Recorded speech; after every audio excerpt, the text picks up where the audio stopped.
നമസ്കാരം, എൻ്റെ പേര് നിജോ. ഞാൻ പ്രശാന്തി ഹോസ്പിറ്റലിലെ സ്റ്റാഫ് നഴ്സായി വർക്ക് ചെയ്യുന്നു.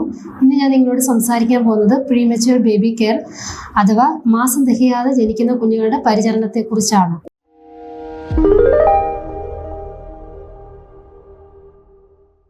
37 ആഴ്ച തികയുന്നതിന് മുമ്പ് ജനിക്കുന്ന കുഞ്ഞുങ്ങളെയാണ് പ്രീമച്യൂർ ബേബി അഥവാ മാസം തികയാതെ ജനിക്കുന്ന കുഞ്ഞുങ്ങൾ എന്ന് പറയുന്നത്. സാധാരണ നവജാത ശിശുക്കൾക്ക് നോർമൽ വെയിറ്റ് 2.5 കിലോയും അതിന് മുകളിലോട്ടുമാണ്. എന്നാൽ 2.5 കിലോയ്ക്ക് താഴെ ജനിക്കുന്ന കുഞ്ഞുങ്ങളെ നമുക്ക് ലോ ബർത്ത് വെയിറ്റ് ബേബി എന്നും പറയാം. നോർമൽ വെയിറ്റായി ജനിക്കുന്ന കുഞ്ഞുങ്ങൾക്ക് കിട്ടേണ്ട പരിചരണത്തെക്കാൾ കൂടുതൽ കെയറിംഗ് കിട്ടേണ്ട കുഞ്ഞുങ്ങളാണ് മാസം തികയാതെ ജനിക്കുന്ന കുഞ്ഞുങ്ങൾ. ഇത്തരം കുഞ്ഞുങ്ങളെ പരിചരിക്കുക അത്ര എളുപ്പമുള്ള കാര്യമല്ല. ഇങ്ങനെ ജനിക്കുന്ന കുഞ്ഞുങ്ങളുടെ ആന്തരികാവയവങ്ങൾ ഉൾപ്പെടെ വേണ്ടത്ര വളർച്ച എത്തിയിരിക്കില്ല.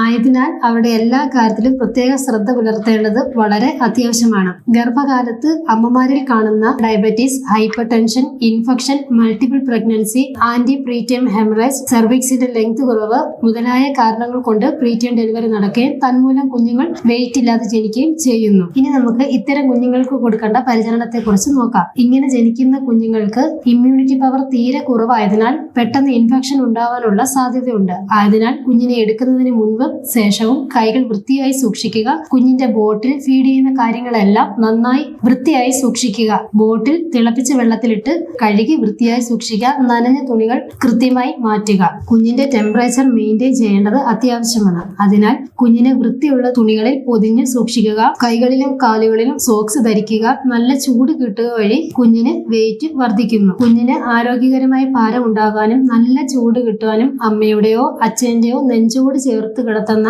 കങ്കാരു മദർ കെയർ കുഞ്ഞിന് വളരെ നല്ലതാണ്.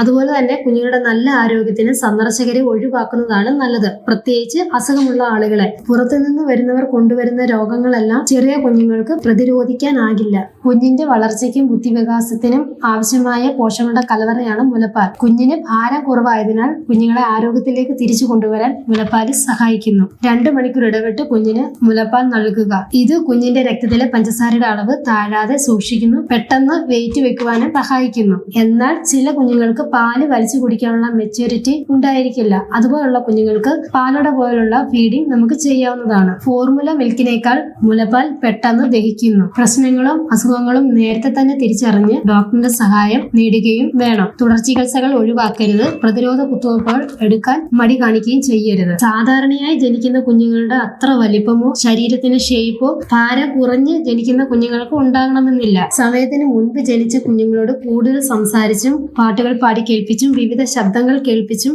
വിവിധ നിറങ്ങൾ കാണിച്ചും വളർച്ചയുടെ ഓരോ ഘട്ടത്തിലും കരുത്തു പകരാം. Thank you.